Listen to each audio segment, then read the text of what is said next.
excited about the quality of volleyball that our team's playing right now. And yeah, I'll talk about on the court, then I'll talk about off. I think I talked earlier in the season, we went up to Dallas and had a little bit of a wake-up call. And I think they've really kind of changed the way that we go about practice, the way that we go about playing on the court, the sense of urgency that we have, and all of those elements. And then I'd be remiss if I didn't just give a shout-out to the 12th man and the crowd that we had on Friday night. And our son, was that Friday? Friday, thank you. Days of the week get blended when you're halfway through the season. It wasn't just the number that was in there, it was the, electricity that was going through the building. And I had a moment in the middle of it where I looked around, and it was, to me, this prideful moment of it's coming, of the things that we've worked towards, of, understanding that the 12th man is special, and that if we can make them fall in love with the volleyball, that something like this can happen. And I think it's just the beginning. But it was what I envisioned it being, and I'm proud of that, and could not be more grateful and thankful to all and for being there and being supportive. We'll go Alex on the left.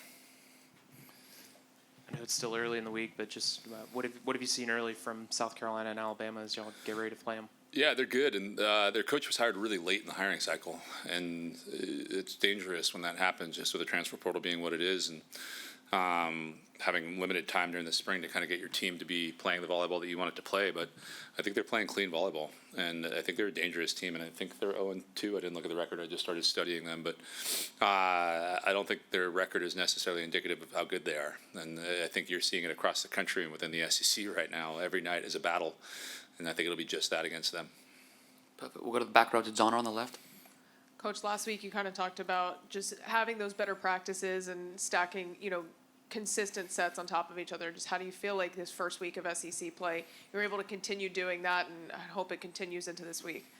Yeah, I think it's interesting. You look back and you're always studying yourself as a head coach and what you could do better and what you do well. And I think the preseason piece before our first match against Minnesota, I don't think there's anybody in the country that did it better in terms of the staff, in terms of what we did, or our team.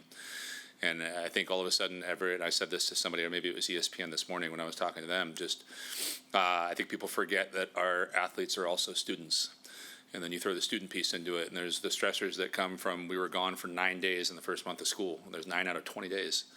And it was a necessity with just people wouldn't come here and play, and some things going on along in those lines. But I think it takes a little bit to get used to those. And I think we've done a really good job of that, and we're in a good spot right now where we're starting to build again. And I think just the hit that happened with school, with the stress of traveling and everything, kind of brought us down. And I don't think we were playing as good a volleyball heading into that Dallas weekend. And that could be somewhat on me. It could be just somewhat on the schedule. But I think from that point on, it kind of lit a fire that we need to have a sense of urgency. We need to get better every single day. We are capable of being great at the end of the year, but it only happens if we start to build. And I think for the most part, every single day has been along those lines. I think every single match for sure, if you look at the last 5, I think we've gotten better within each of them and the stuff we need to get better at. We'll go back to Alex on the left. Yeah, South Carolina and Alabama are both 0-2 in conference play. Just what do you tell your team to maybe not overlook them in these matches? Yeah, I said this last year, actually, and I just had this sudden epiphany when Kentucky won however many it was in a row. Like it was their 8th, and just how hard it is to win a conference championship. And it's usually not the big match that you think of that costs you the conference championship. And if you look at the other school down the road, like they beat Kentucky last year. That wasn't the thing that cost them a conference championship. It was the fact that they weren't consistent day in and day out and worked hard regardless of what logo was on the chest of the opponent. And I think that's the message I've been sending all year. Is it's not about who we're playing. It's not about what the score is. It's not about any of those things. And I think if I look back at the Vanderbilt match, there were 3 plays that I actually need to cut out before we get into video here because we're going to keep it pretty short today. That Ava had a kill on a scramble play. We were up by 6 points. And we didn't have to go that hard at that time. Like we probably could have won that match, but I think that's the thing I'm most proud of with our team right now is like regardless of the score, they're going after those balls and they're making those little plays that you have to make every single night. Because at some point here, South Carolina, Alabama, one of these teams will light on fire. And again, like when I'm watching South Carolina, they're good at playing volleyball. So it's not one of those things where you can come in and sleep on any team that's out here. Anybody can beat anybody. Again, it's going to happen over and over again throughout the SEC. And I think it's just, we can't make it about who we're playing. We got to make it about what we do, about who we are every single day. talked about Afina after Friday's match, but specific to this season, is there anything that you've seen from her this season in particular that has allowed her to continue to progress? I think it's the ability to play the entire game. And she could serve last year, but all of a sudden she's kind of fallen. I don't know. We played around with some different stuff during the spring, and that she latched onto that. And I think it's just the ability to develop that serve and play some defense. And she's hitting and attacking in some different places on the court now than she never had. She's hitting a gap over and over again. She loves hitting a slide now. So I think she's growing into her athleticism and able to put a game around it. Perfect. We'll go front row on the right to Travis. Hey, Jimmy, what does it say about your team as a whole that you have a setter that's leading the country in assists per set? Is she? News to me. It's news to me that she's leading in the statistical category, not that she's good. Let me make sure I rephrase what I get a surprise there. I've said it till I'm blue in the face. Like, hopefully not anymore, but I think she's the most underrated setter in the country. And coming into the season, it was like, here's these top 5 list of setters, and here's this top 5 list of setters, and the fact that she's not making one of them is silly to me. She's, one of the best in the country, if not world, at setting middle blockers. She can dish the ball from pretty much every spot on the floor to every spot on the floor, and I think she's really, really good. So if it came out as, surprise, it wasn't. It was more that I didn't know a statistical category, but she's really good. And again, it's not a surprise. And then we have weapons too, I think is the thing. And I think the thing that makes our team pretty special right now is it's extremely balanced. And again, talking to ESPN this morning, and we were on the phone, and they were talking about Afena, and I'm like, well, if you watch the last 2 matches, you're going to talk about Kendall, and if you watch the 2 before that, you're going to talk about Emily, and if you watch the 2 before that, you're going to talk about Logan. But if people want to stop something, we got something else to go to, and I think she's done a really, really good job, and I'll give Jeff credit too, because they're a tag team on that from coach and player, but of really identifying before the game where the holes are, and then those holes have changed within the games, and we've been quick to adjust quite a bit. We'll go 4th row on the left to Rob. Howdy, Coach. Hi. So it seems like a lot of your success has come from analytics and breaking down stuff. So when you mention the trip to Dallas and how things change, was that an analytic change that you experienced something, or was that the leadership of the team going, hey, we need to do something different? We were just bad. There's no. If I were to look at that and be like, all right, like I would say logic than analytics. Like I said it the entire time, pushing forward matches in 7 days in 4 hostile environments is hard, and I'm not going to use it as an excuse. Like I thought we went into the SMU match especially, and it wasn't.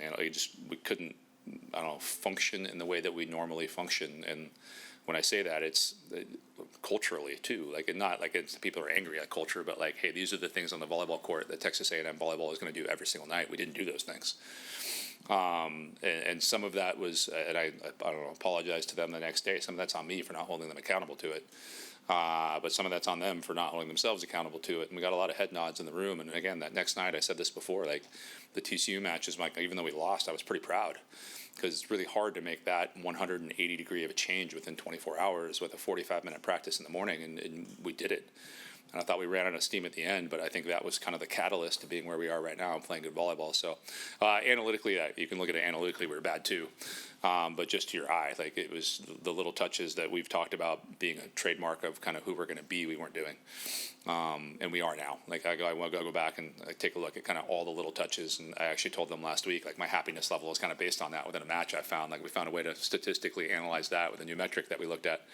But we're getting much, much better. Like that Vanderbilt match, as I went in there, like it was even cleaner than I thought when I went back and watched it on video. So yeah, I would say you could look at it analytically, but it's more just, hey, these are the core values that we're going to operate by on the court in terms of how we're going to play volleyball. We weren't living up to those, but we are now. Back behind the lights on left again to Donna. Just over the last few years, you've had this group that's gone from kind of being the hunters to being the hunted. Yeah. How do you feel like they've been able to deal with that new mentality? Yeah, that's always an adjustment. And whenever you sit down with your team, you think about, hey, what are the roadblocks that could get in the way? That was one of them for me. We addressed it during the spring with the way we play in some ways. And it's interesting because I've noticed it sneak up in some ways, but I think our group's done a really, really good job of staying grounded in the fact that it's going to be about what we do on our side of the net. And I don't know if we've gotten fully into I think teams get into a spot where like somebody starts to push and you're like, no, I don't think we've gotten fully there yet. But I think we've gotten to the point where it's not, I don't know, fearful that we're going to lose. It's not, I don't know, we're like, oh my goodness, they're coming after us. We're the hunted, which can happen with teams where they're not used to being in that position where people give them their best and they have to withstand it before somebody breaks. And I think we've done a really, really good job of that. I think we've stayed, again, other than that one weekend, really grounded in the things. And I said this from the very beginning, like I talked about our ranking on day one. I really have not mentioned it to our team since. Not when we lost, not when we got up. I'm assuming maybe we will today go up with some losses that happen around the country. But like I said, the only one that's going to matter, I said the one that I was prideful for at the beginning is this is people's perception of our volleyball program right now. And that's a really cool thing that we've built this. We, the players, staff, myself, have built this program into a thing that at the beginning of the year, whatever we were ranked, I don't remember now, but like, people saw that in us. And I said the second one that's really going to matter is the one at the end of the year. And I said, how we get there is we do the same exact things that we did last year. We just do them at a better level. And I think, again, they've really kind of taken that. I haven't heard them mention our ranking once. I haven't heard them other than, hey, if somebody's going to give us our best. As soon as I say, like, we are the ones with targets on our back, you get a lot of head nods. But I think if you look at these matches, you look at the Vanderbilt match, and they came out on fire, and we're up 8-3 or something like that. And it was like we stayed calm, and we kind of kept pushing in the way that we push, and they broke. So we'll keep sending that message over and over again as time goes on. Perfect. I think we're all good. Thank you, Coach. Thank you, guys.